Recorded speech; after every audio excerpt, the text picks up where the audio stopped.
Welcome to Sufficiently Black, the podcast that explores what it means to be comfortable in your blackness. I'm Janae Price, here with... Oh, sorry, I was eating. I'm Kia Swin. I'm Ari Pollard. One housekeeping note is that we are going to be going on just a quick little hiatus for the holiday season.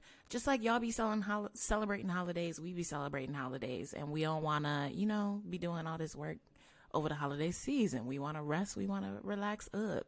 So we'll be back. We'll be back. Just keep an eye out for us on the horizon. It's literally like a month. Don't get scared. Yeah, don't get scared. We coming back. By the time they start looking for us, we'll be here. Exactly. By the time you're like, I haven't seen any Sufficiently Black stuff in a while. I wonder where they at. We gonna pop right back up. Oh, and it's gonna be good content because we're coming in hot with a lot of relationship stuff for Valentine's Day. Let's get to it. Y'all good? Y'all caught up? Yeah, we good. Let's get into it with Khaaliq. Yeah, we got our homie Khaaliq on today's episode, and we are so excited to share this discussion with y'all. So let's get into it. Hey. Khaaliq Crowder, or Leek, has a degree in communication with a concentration in journalism, spending most of his time in college in the Black Student Union, hosting his own radio show and participating in writing and photography. During college, Leek had an extensive internship and freelance experience with multiple media outlets, and upon graduation, he pursued a career in Los Angeles, which led him to Snap Inc., and now on social media team at Entertainment Tonight. Welcome, Kalee Crowder. Hello. Not hello. Hello. Well, thank you so much for joining us tonight. We're really excited to just get into it and have a good conversation with you. I think all of us have known Khaaliq on social media for a little while now. I mean, I remember my days at Vice, and Khaaliq hit me up in my DMs being like, hey, yo, anything open at Vice? What's going on? So we're excited to finally have this conversation with you and sit down and talk to you. Yeah. Definitely. I'm trying to figure out how we met. I don't know. I feel like you also, I've just been like following you on socials. Yeah. Yeah, because I found out that Janae had it was called So-Called Oreos. I was like, oh my god, I gotta listen to this podcast. It's so interesting, because I'm from Long Island, so I know what it's like to have my blackness dissected and questioned. Yes. Okay. Yeah. So you were a fan of So-Called Oreos. That's why. Okay. And then, yeah, because I think Janae said that you guys met in person at an event that I was at, but I don't think I was there. At the Normani, it was at a Normani concert. Yeah, it was for HBO, which I brought Janae Pride. to. Yeah. Yeah, I left early because I had this Def Jam event I went, which I wish I didn't go because the artist is kind of whack. And I love Normani, but did she just sing a bunch of covers? She didn't have a lot of songs out back then. Wait, did you miss the Normani performance though? Yeah, it was so good. But I saw Fifth Harmony though a few years back, so it was kind of like, and I saw them before Camila Cabello left. Oh, Camila. Honestly, I thought their last album with her off of it was the best one. I agree. Personally. I don't like her. I have a personal vendetta against Camila Cabello. That's another story. I also do not like Camila Cabello. There are 2 songs of hers that I honestly really like. Don't shade me. Yeah, it's just... I listen to her sometimes. I do. But... I like her. I just think she's just like a problematic white Latina girl. And she's low-key racist. High-key racist, actually. But that, to each his own. And I think her dating not Big Sean, oh my god. What's his name? Shawn Mendes. Shawn Mendes. Oh my god. They're like a poor man's. They're like a poor man's Britney and Justin Timberlake. That was a good analogy. That's why you do what you do, Khaaliq.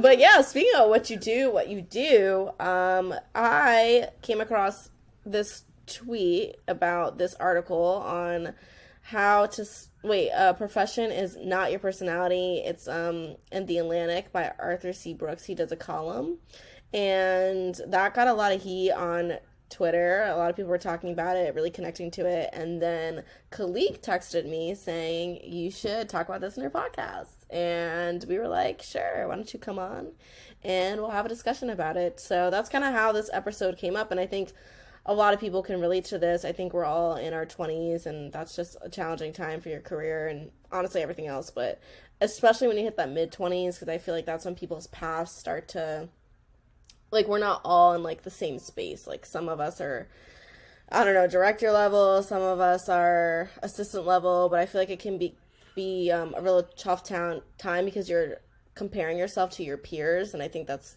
a very, very challenging thing. But yeah, we just want to have Kalee come on and discuss what's going on. And a little quote at the beginning was, reducing yourself to any single characteristic, whether it be your title or your job performance, is a deeply damaging act, from the author. So Khaaliq, we want to ask you, why do you think you've had this mindset that your profession is your personality? I think it's because it's like my profession is, you know, a lot of people don't have the privilege to work a job that they love or connected to their passion, you know, and we are, you know, able to. I'm able to work in pop culture, and I love pop culture, so I get to spend my day tweeting about, you know, what celebrities are doing or what they're about to be in and everything. And it's kind of like, I feel like there's also idea, like, especially when you chase a career in the creative, like, media, music, entertainment industry, you have to kind of become that and embody that. But sometimes you kind of, like, forget to, like, I don't know, when you kind of fall on hard times, or, you know, when you're out of a job, or when you're not working, you know, when the day ends, it's kind of like, okay, who am I? You know, and I just kind of feel like because of social media, we kind of live, and also maybe because we're, you know, we're in our 20s, some of us don't have kids, or some of us aren't dating, or whatnot. It's kind of like, you know, we don't, we make external things our personality, and I feel like a lot of people do that on social media, especially on Twitter, like, for, like, Greek people who are Greeks, you know, I'm sure we know a lot of Black people who make being Greek their whole personality, you know? We just make external things our personality that shouldn't be that way, but it's kind of like, I don't know, for me, it's like, I don't know how to necessarily kind of get out of that headspace, you know? Because it's just like, I don't know, it's connecting to something I love, and I also kind of feel like when we, you know, tell our profession, you know, say what our professions are, we kind of like, it can kind of, sometimes it kind of gives people an idea of, like, who we are as a person, you know, like, if we're a journalist, that means we're nosy, or, you know, we're always in the know of things, you know. Trying to think what else. If you're a financial person, that must mean that your life is together, or, you know, you must cut like, I'm trying to give it a good example of some of these things. You're bringing up good points, though. I had Yeah. never thought, you know, I really connected to the nosy part, because I'd be nosy sometimes, and I guess that's why I wanted to be in journalism, because I wanted to know everybody's business. I also want to jump in and say that you make a good point.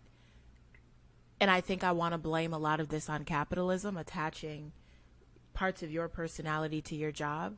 I think that's done on purpose. And especially now in our landscape, because not only are you constantly zoomed in and you can be connected to your job so quickly with your phone, with your email, your bosses follow you on Instagram nowadays, which I think is weird. Like it. I hate it. But on top of that, your jobs, especially in media, they make it cool as hell. Like, you can be at work events, smoking a joint with your boss, drinking at the bar that they have in the building at, I don't know, 4 p.m. They encourage you to go to these events together and to basically get drunk as a form of team bonding. And then you're going to want to decompress with your coworkers. It just creates this environment where you want to stay there, where you want to be there longer, you know? But also in, like, media too, it's kind of, I think it goes back to, like, capitalism and, like, this blurring of, like, social media and your real life and your career, is that, like, a lot of jobs expect you to have a social media presence. So if you're not on and always posting and being active, they take it as a ding. And like you're in social media, I've worked in social media. It's almost like if your grid or, like, your presence doesn't look right, they might also take that as, like, a sign that you don't know how to do social, which very much sucks, because it's like, I can do something well for a brand. I don't need to do it for myself personally. But I think throughout my life, I've definitely struggled with connecting my value to my job. And I think also having started working young, like at the age of like 16, having like 3 different jobs and like trying to make all my money and doing all this stuff, I think I was just so career driven. And the older I get, it's like I'm trying to undo all of that. Well, you bring up a good point, because in the article that he does bring up capitalism as to why this is a mindset, especially in America. But I think what's really interesting, and I don't know what our audience jobs are, but all of us are in the media realm, so that's what we can attest to. But especially like Khaaliq, I mean, you tweet and talk about pop culture nonstop before this job. And when you posted that you got this job, I was like so excited for you, because I was like, oh my God, he was meant for this. He's been like chasing this dream. Like, this is just a perfect job for him. But I can imagine, like, if you are someone who is especially chasing a job in social media or a personality, like, you have to be on almost 24/7 on your socials. And I think it's also kind of sucks, because it's like you probably have a full-time job on top of that too to get to that. And I feel like that's with this podcast, you know. I work in podcasting full time, but that wasn't always the case. I had to do this podcast for 2.5 years alone to show, like, okay, I can really do this professionally. And that's very taxing. It's taxing now because I do podcasting and I do this too. And I feel like if I wasn't always on, or like if I wasn't editing right, that it was like a reflection of me, or if like, you know, our socials didn't look right. It was like, this is what I'm presenting to a job application. And it's really hard to dissect that. But yeah, sorry, that was like a spiel, but no, I can definitely relate to that. You know, like, you know, when I get off of work, I just want to relax. I don't feel like, you know, doing a podcast, well, at the moment, you know, being a full-time content creator. And it's crazy because it's like, hello, we spent thousands of dollars on a college degree. Is that not enough, you know, proof to you that we're capable of doing the job? Like, now we also have to be TikTok famous on top of it to kind of, you know, to land a position.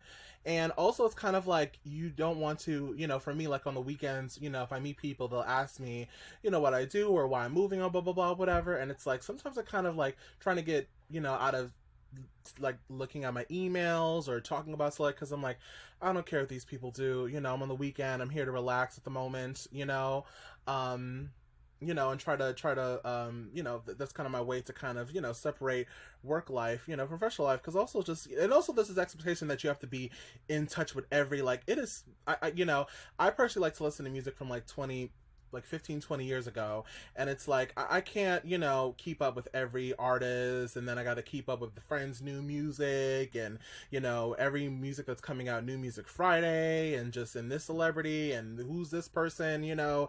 It's just like I still have to have some sort, I know enough to get me through my, you know, the you know, my job during the, you know, my day job or whatever. But yeah, so that's another struggle too. how do you balance that though, like as someone who works in social media? And I guess, Amara, you can talk to that too, because you do our socials and you do, or you're going to do socials. But how do you guys balance, like, especially in the celebrity world, where I feel like celebrity news is like so much all the time, and there's so many celebrities. Like, I feel like also like white people celebrities and black people celebrities are different. Like, who we consider famous versus who white people consider famous is like a difference too.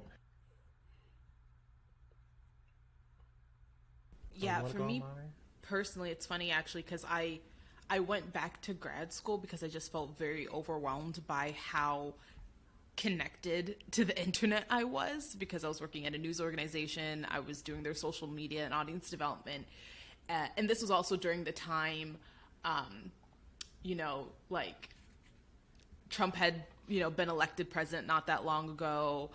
There were a lot of like the Brett Kavanaugh hearings were happening. There was just like a lot of heavy things that required me to be on, and I just wanted to remove myself from that. And I was like, I'll go back to school. And then I found myself on social media again. But it's definitely having that balance. And I noticed that when I do more social oriented work, my personal socials go down the drain, because I just can't, I don't have the capacity to do them both. And I think I struggled most with this when I started doing work for ESPN, because I was on TV, and it made me more so step into that like TV personality thing, was that I always felt like I had to tweet and to like know everything. It was just like very tiring, and also like made me feel like a product more than like myself. So I think it's definitely a continuous trying to figure out a nice balance. But it's hard though, especially like Khaaliq had mentioned earlier, like people expect you to be TikTok famous and like this huge content creator and all this stuff to even just like get basic opportunities, and it's just a lot to put on people. But again, capitalism. So that did not answer your question, Kia. I'm clearly still struggling with the balance. No, it's okay. That's a fine answer. Yeah, but Khaaliq, how do you get balance? You mentioned earlier kind of having your weekends, but do you have a specific, thing that you do to help? Because this is also something that you're so passionate about, that you've been passionate about for a while. So is there just a time where you shut your phone off, or you say, all right, I'm only going to pay attention to the celebrities I want to pay attention to on Saturday and Sunday, How do you balance it? Usually when I'm on Twitter, I'm usually having, like, actually I had to make another TikTok just like to follow celebrities, just in case with like stories, like stuff to pitch, just because I feel, in my opinion, TikToks by regular people are much better than celebrity TikToks. They're more relatable. Celebrity TikToks, a lot of times they're like late to trends. Like Nicole Scherzinger took like 3-4 months to do the Busted challenge, like, after it died down. They're promoting their music. I don't want to see promoted music on TikTok, but I, like you said, capitalism. But, I just kind of like use social media very casually, like, retweeting and liking funny stuff on Twitter, really helps me with the balance, and just, just relatable stuff. Black Twitter is always great for that. And usually maybe engaging in celebrity stories that are kind of like, oh my God, like, this is, kind of not, let's say, fun to participate, but kind of fun to kind of see what, like, the details of what's going on, like that whole Karen Civil debacle a few months ago. But yeah, or just watching cartoons or just watching shows. Like, I don't, and even when I'm on my off work, like, I don't like to watch stuff that some stuff that are, I guess, is popular at the moment, like Insecure, but I don't like to watch stuff that everyone and their mom is talking about at the moment. I might watch some old shows, or maybe watch some new shows, or maybe shows that are like new, but everyone is not watching at the moment. That kind of keeps me kind of balanced, and kind of keeps me in my own world of kind of the culture content that I like, because it's kind of like, I don't know, when you kind of consume pop culture, especially for work, sometimes it can get a little draining, so, and also working out, before I got injured, also kind of helped to kind of like find an identity outside of work, things to do, that wasn't necessarily like related to it. And so yeah, that's been some of the ways. But it also does get tiring kind of feeling like a product when people ask you, what's your take on this story and that story, and some stories I don't care. Yeah. And also some stories, especially when it's in bigotry, like the whole David Chappelle debacle, it's kind of like you deal with so much, you guys are black, you are black women, you have to deal with so much bigotry and so much hate and racism, whatever. You get so desensitized from stories of whether someone gets called the N-word, or or making jokes of trans folks or whatever. It's kind of like, okay, I ignore, and also I'm just not going to waste my energy fighting everybody on the internet, who has those opinions. Yeah. All right. If all hearts and minds are clear, let's roll out. Thanks so much for tuning in to this week's episode. You can talk to us on social media at SufficientlyBLK. Email us at sufficientlyblackpodcast@gmail.com with any questions or feedback. You can listen to us anywhere you get your podcasts, and don't forget to follow us. Don't miss out on any new episodes. Stay updated with us. Join our Discord. Do all the things. Okay, until next time. Bye. Bye.